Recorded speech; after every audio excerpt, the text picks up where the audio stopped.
Blume edit. The Blume edit. The Blume edit. The Blume The edit. Blume edit. You're listening to The Blume Edit, where we talk all things beauty, business, and being unfiltered. I'm your host, Kia, from Blume Aesthetics. So today's guest needs no introduction. You've seen her stir the pot and steal the spotlight on Married at First Sight. She's a businesswoman, a podcast host, and she's currently looking for her second husband. Lauren Dunn, welcome to the pod. Hi, Kia. Hey. Thanks for having me. Thanks for coming. How are you? I'm good. Well, I'm better now because I saw you yesterday. Yeah. How's it being back in Perth? It's been so good, honestly. Like, I only just moved to Sydney a month ago, and I'm already back. My friends are like, did we have like going away drinks? Why are you here? You literally message, you're like, I'm back. I need to see you. I saw you before I booking. saw my family. Literally. That's good. That's not bad. Do you know what? Living in Sydney, like that's where I'm meant to be. I love it there. I used to live there years ago. I never wanted to actually move home. I only moved home because of a relationship that I was in there, and he lived in Perth. But it makes me appreciate how much I love Perth. Like it's so fast paced and there's so much going on, and then I come here and there's still a lot going on, and I'm still super busy when I'm here, but it's just totally two different lifestyles, and I just love that I get to have both. And Sydney's giving you good like work opportunities, things like that. Such good work opportunities. Yeah. Like I think as well, people kind of often look and go, oh, you can podcast and you can do social media and stuff from wherever, but a lot of people don't realize is when you're creating these relationships with these brands, people can access anyone on social media. They want to work with a person that they like. So when I go to these brand events for brands, like for example, the most recent one I went to was a Huda Beauty one, and like you go and meet people that actually work for Huda, and like they want to work with people that they like them as a person, and you create these like relationships that become long term instead of just like a one-off Instagram post here or there. Like I want to create long-term relationships. And it's just easier, hey? Like it's just easier when easier. you're there. It's not like, oh, when are you available? Like when are Yeah. you here? When are you, Well, my manager eventually just said like, let us know when you're in Sydney, because people are kind of getting sick of getting responses, oh, she's not here, and they just eventually forget about you, which is just not ideal in this industry. Yeah, cool. What this industry is, I'm still not quite sure. No. People are like, what do you do? I'm like, a few things. Is this your job? Yeah. Yeah. All right, well, let's get into it. Okay. All right, so first things first, did being on maths change how you see yourself or your appearance, do you reckon? Oh my God, without a doubt. Honestly, watching myself on TV was really hard. Not for the reasons that you may think, some of the outlandish stuff that came out of my mouth, but more so just like really heavily critiquing the way I looked. I've always been really critical about the way I look. I just think most women are. I think for some reason, like I don't know, there's just a few different things. Mainly my side profile was my biggest thing, but you're not looking at your side profile in everyday life, so it wasn't affecting me that much. And like, I'm not going to lie, in like a photo, if I didn't like it, I could just like slightly edit it or like give a little bit of airbrush. But TV's like, but TV is you unforgiving. don't get to choose. Yeah. No, so yeah. I know that a lot of the other women on the show really struggled with it too, like we all did. And then I actually I saw a really interesting article or interview or whatever it was, probably a TikTok, about when like the Real Housewives, the ones that do their first season and then they come back for the second season, they've had the housewife glow up because they've watched themselves for a full season, and they've changed all the things that they didn't like about themselves that the average person would never do if they don't watch themselves on TV. With that much public attention for you, like how do you balance the trolling with like your own self-worth?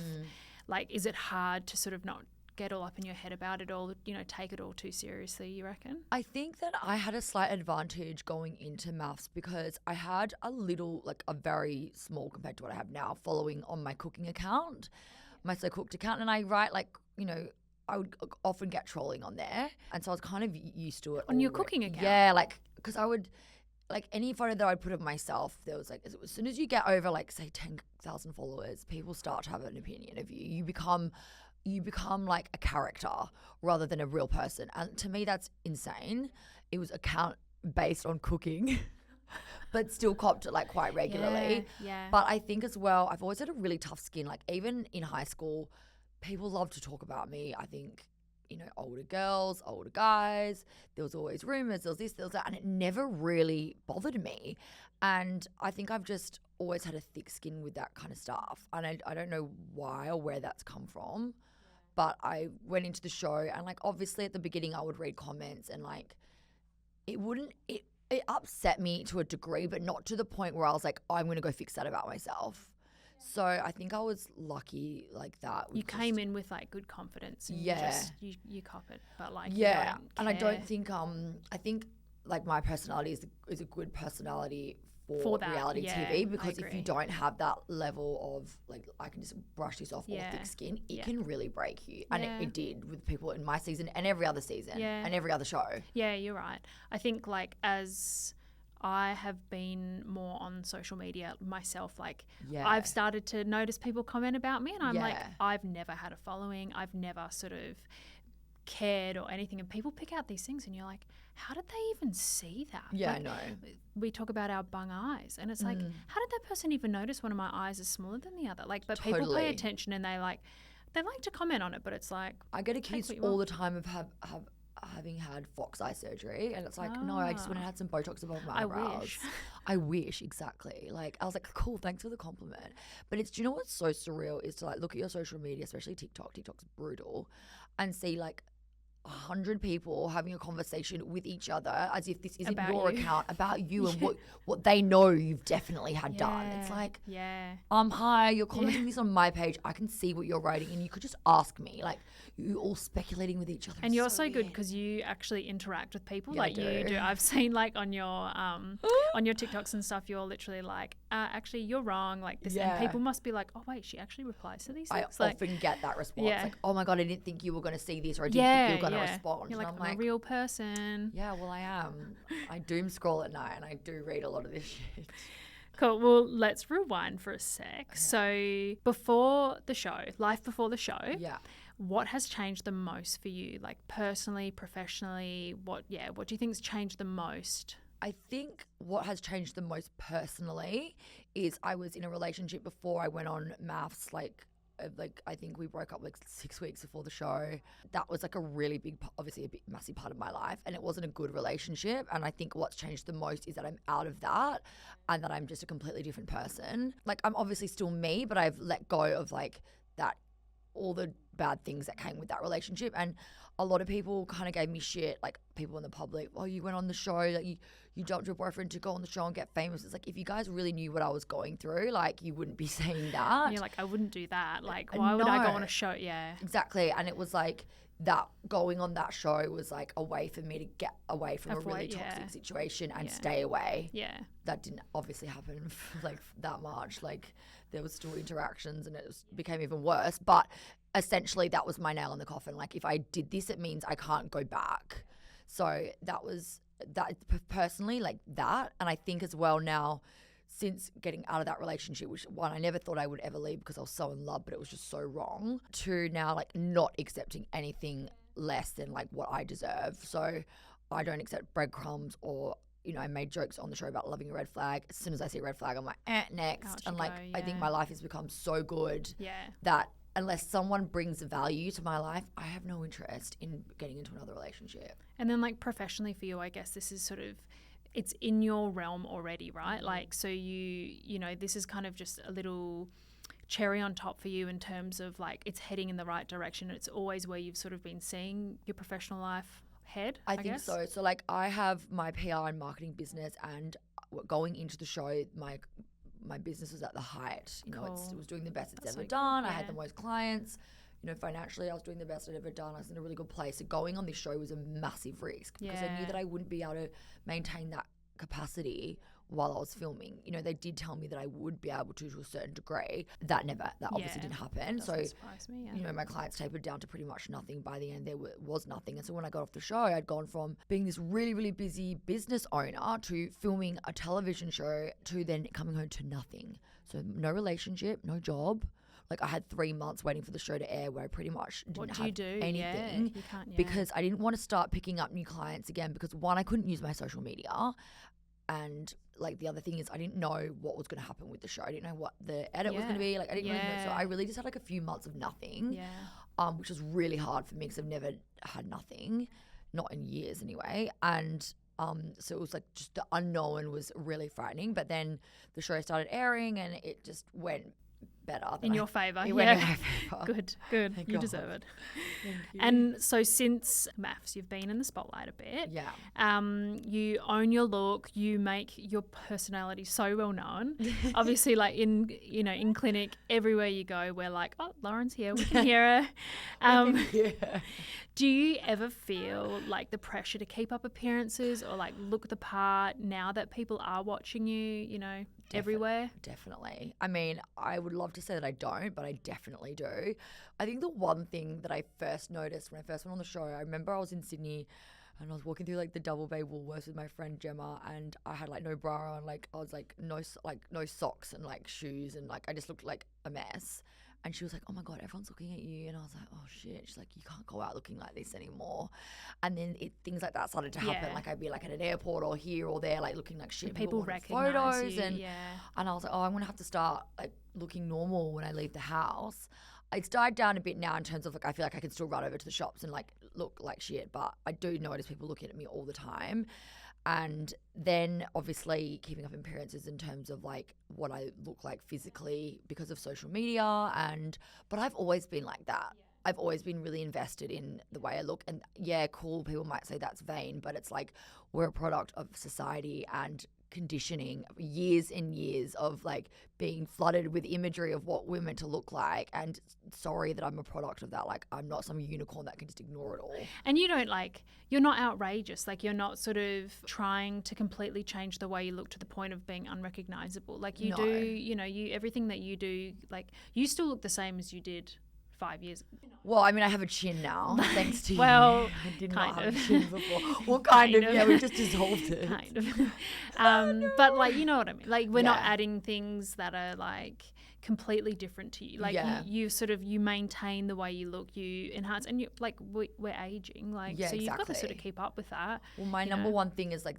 what we discussed was now instead of like putting filler in my face, I really want to start focusing on like tightening skin and doing all Yeah. that kind of stuff, which is Regeneration. regeneration. Like, yeah. Because when you hit 35, I'm starting, frankly, we start Yeah. decomposing at 35. And isn't it weird, like all of a sudden it just like hits and you're just like, I don't know if it's like the weather, it's dry, I don't know, but you're just like, I'm getting old. I'm withering away like a witch. I would melt in the sun. Let's talk about some real stuff. We're obsessed with your podcast. A very public quest to find I your know. second husband. I know. How's it going? So essentially, yeah, the podcast is like around trying to find a husband. It's funny because there's a lot of interest in my dating life, and like I do date, like I do go out and meet people and stuff, but I had never really dated before maths because I'd always been in long-term In a relationship, relationships. yeah. But this podcast has been funny because I've allowed my producer Josh to find the dates for me, and like Okay, yeah. he stitched me up. Yeah. Like, there's no one, but his whole thing is like, all right, you need to try and meet people that you wouldn't usually go for. But Yeah.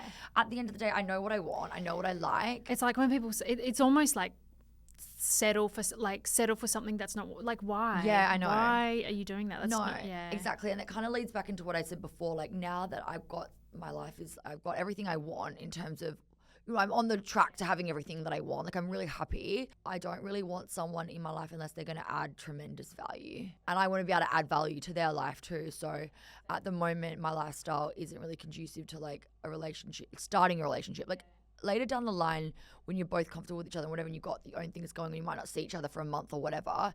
But I think in the beginning of like courting and like getting to know someone, right now it's hard because I am so busy and I'm also never in one place for longer than a few weeks. Yeah, how can you commit to someone when you can't even yeah. like stay in place one time? I can't even commit to one house. Yeah. All right, so be honest. Yeah. If you could have swapped grooms, Yeah, good question. anyone from the current season, Yeah. who would it be and why? I think Jeff. Okay. Just because everyone else on the, like, I love Billy. Billy and I have become really good friends. Yeah. But the rest of the men were like pretty much trash. Yeah. Like yeah. really bad. And Jeff just seems like he's got emotional intelligence. He's an amazing partner to Ree from what I've seen and from what I've heard. And he is just like not as thirsty as everyone else. And you spend a lot of time with Billy. He's a good friend? Yes. Yeah. He's just a friend. I love that question. I don't know. Like, I feel like Well, we he's spent a lot he of seems time together. We spent time in Sydney when he's Okay. there. Like we see each other at events and stuff. He's done a couple of episodes of my podcast. Yeah, yeah. We just have really good like friendship chemistry. Yeah, Like we get along nice. super well. Yeah. Billy's in his hoe phase. I was going to say, I feel like I see him with everyone. So Yeah. then it's like, I think he's just social. He's just good to He be is. around. He's but great. I feel like he gets like friend vibes from a lot of people. Like, I don't know, from what I can see. He's it's- actually just so easy to be around. And because we've shared the same experience, it's good to talk. And also there's not a lot of people in Perth that have been on the show and like are kind of where Billy and I are at. Like most people just fade away. Weird question. Would you ever date a fan? This is actually such a good question because I went on a date with this guy and he like swept me off my feet from this amazing restaurant. It was like all good, and then it turns out he was just like a super, super fan. And all he wanted to do was like ask me Yuck. questions and tell me that like he met like he told his family and all his family like couldn't wait to meet me and all this stuff. And I was like, there's nothing wrong with being a fan of maths. I'm a huge fan of maths, but it's just making dating a little bit awkward.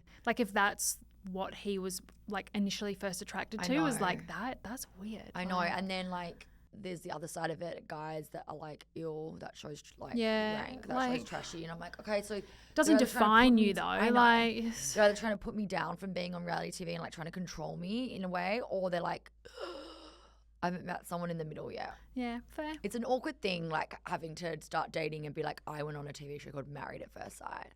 I mean, I honestly thought that I'd get off the show and like it wouldn't be a problem, but it is. Do you come across people who like don't know you've been on TV? Like, Honestly, I haven't yet. No, like I'm on Raya, the dating app. okay, And there's been like a few guys on there that have been like quite coy, and then eventually they're like, I do recognize you, by the way. And like I met this professional golfer and he Googled me and was like, oh, are we gonna like have any issues with like people like what if it gets out? And I'm like, oh, I don't care, it's up to you. He's like, well, I don't care. He's like, I'd be proud to be with you. And he was actually really cute. oh, that's nice. But then he had to go and play golf, and again, like Rude. so rude. He had to Hell, leave Perth live and play life. golf. I know. Do his job. I know, how dare he?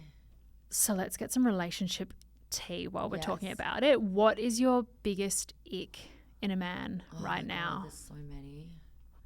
Like superficial ick or like deeper ick? Or do you want Like, to start superficial? Go superficial. Okay, so like when a guy gets bowled over by a wave in the ocean. Like literally, yeah. Yeah. Or like when he covers his ears and the blender's on. What or when on he like earth? slips in the shower but like regains his footing but he's got no clothes on. He's See, like like slipping I'm not around, even allowed to say anything like, because I'm balls married willies and flying around. Like I've got more. When he's like when his umbrella goes the other way in oh the rain and he's no, like fighting with his umbrella. ick. When he runs for the bus. Because I see this in Sydney all the time. True. Oh my God, a guy that enters giveaways on Instagram. How funny is that one? Someone told me that the other day and I was like, yes. Fair. Yeah. And so what about the influencer world? Like what's the most outrageous, say, brand deal or like offer that slid into your DM? I had a really good one with a big company straight out of maths that was like straight up like 6-figure deal, which was epic. But I can't say who because we signed an NDA. There's been like really cool just opportunities to like party. So like really cool brand events like Showpo, Jane Lou took us all to Dua Lipa. Get invited to like do similar things. I actually couldn't go to Billie Eilish or Olivia Rodrigo one because I was in Perth. But there's they always, you get invited there. That's yeah, pretty they cool. always do like these big like that's the other cool thing about being in Sydney. They don't have that. in Yeah, Perth. like what's cool Yeah. that comes here? Nothing. No one. Like yeah, unfortunately, it's just because we just don't have enough people here. Like, it's not the population, but like I just got invited to go onto the island in Sydney, which is like that little floating pontoon with Celsius, and then like cool. Rich Penny's playing. Like it's a Yeah. can't go because I'll be in Perth. Yay. Devo. Perth. I've actually worked with some really cool brands, like some really good like makeup brands. I mean, if anyone wants to know about influencing, all the money in terms of what you're going to get paid is in skincare and makeup. And I think like that's easy for you as well because it doesn't matter where you are. Like you can like if you have to, you know, film yourself with a lipstick or something, Yeah. you can do that from anywhere. Like Yeah, that's so literally. easy for you. Yeah, that's where all the money is. You know Yeah. what's actually funny, you're talking about this. I remember, so a really good friend of mine, he owns this clinic in Bali called Clean Slate, and so it's like laser removal, but they also do injectables, and they had this amazing doctor called Dr. Dinny, and she's like injectable queen. She did Profilo for me. And I absolutely loved it, but I had to send them a before and after. But my friend, this guy, Nugget, he owns the clinic, and I sent the clinic the photos of before and after, and I was like, he's going to look at that and give me so much shit. Because he always gives me shit for like editing and filtering my photos. He's like, I've seen you in the morning. You don't look like that. And like, I was like, oh my God. And then I messaged them and I was like, please don't show Nugget these photos. It's so funny as well. Like sometimes, like you're not one of them, but sometimes we get catfished in clinic because like we find people like might book through social media, right? And like, not that we really pay too much attention to what people look like before, but like we expect someone to come through the door and they just don't look like that. And you're like, this is wild. Like fully though. Like unrecognizable. Unrecognizable. Is that the right person? Like, which I'm always like, that is amazing. Like for you to have either the skills of makeup or the skills of editing, however you do that, you look very different. People are just flat out using AI to edit their photos now. Yeah. And people look AI. Yeah. You can tell when it's like smooth, different, everything like that. It literally just looks like a cartoon though. And I don't really understand why people think I look like this on social media. In person, like, are people not going to work it out? Think about this, think about the whole BBL phenomenon. Like, it wasn't until since the last 10 years that big voluptuous bums have become. They've always been in fashion for like certain like cultures and communities and whatever. But even like straighty 180 white women with no flow, literally all wanting to get, I don't know what the flow means, but everyone's wanting, and even me, like, I want a big ass because that's what we've been conditioned to believe is desirable now. And then in 10 years from now, it will be back to the flat pancake asses. I hope not, but like something of the But then it'll be too late. Everyone will have everything pumped into their butts. Yeah. I know. Beautiful. I know, it's wild, hey. This is now in my territory. We're talking, bodies, faces, everything like that, right? So what is your most high maintenance beauty habit that you will never give up? I'll never ever give up Botox ever. I think like that's probably something that's fair as well, Skincare. right? Because like things like Botox or relaxers, it's like it starts off as a want and then it becomes a need, and it's like it's hard because it's not necessarily something that everyone talks about. So it's definitely a luxury, I guess. 100% it's a luxury. And like, I understand I'm very lucky to have access to all these amazing things. Like I really love posting on social media and people love following it, like what I do to my skin. People are really fascinated with what I do to my face and my skin. It's a big topic. People are very fascinated. So I'm lucky that I get to do all these things. And I understand that to like most people, that amount of upkeep is unattainable. Time-wise, financially, just everything. People need people like me to test everything for them and let them know. Like salmon sperm is so good. I can't stop raving about salmon sperm. I know, everyone loves it. It's the best thing ever. Yeah. Like, I'll never do anything else. And so on the other hand, I guess with that, what's one beauty trend you've tried and regretted? Overfilling my lips was my biggest regret. And like, obviously you guys dissolved them and that was the best thing I've ever done. I was going to say, they look so good right now. I'm so happy They look so nice, yeah. And do you know what? Nothing that we did bruised. I was quite surprised with your jawline that you didn't bruise. All right, I've got one final question for you. Okay. So do you think that there's like a double standard when it comes to how women and men are judged for their appearance on TV, off TV? Obviously, for you, it's more relevant on TV, 100%. Like, if you look at articles in the Daily Mail, for example, it's always about a woman's appearance. You're never ever going to see an article of like Hugh Grant has a wardrobe malfunction, or Hugh, whatever the fuck his name is, fake tan mishap. Like, it's always critiquing women or the way they look. Non-stop. It's about our bodies. If we're pregnant, if we're not pregnant, she's like this, she's that. It's outrageous.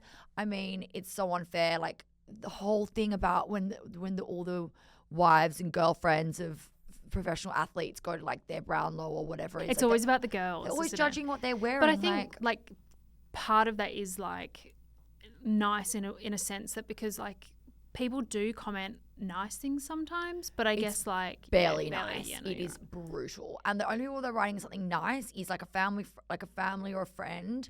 And people that want to write something, it's that old saying of, if you don't have anything nice, say don't say it at all. Now it is, if you don't have anything nasty to say, don't say it at all. Like, But the people that write these comments, honestly, like they are incels, like literally living in a basement. Like think about the kind of person you have to be to jump on the internet and comment on a woman's body. It's just wild. You're Like, either it's, deeply insecure yeah. in yourself, Yeah. or Like, I don't, like, do they think it's funny? I think there's Yeah, there's- the lift isn't going to the top floor. Where have those children, like, where have those people, like, grown up? Like, what? fucking sad. Who thinks that's like the normal thing to do? Well, like, now- get a reaction out of somebody, Yeah. you know? Well, now Like, everyone, I mean, the world has always been like this, but now everyone has access to everyone. That's the only difference. The world hasn't changed. We've always been this way. People have always had their races, bigotry, sexes, all those thoughts have always existed. But there's a now platform to social media actually- gives yeah. them access to, yeah.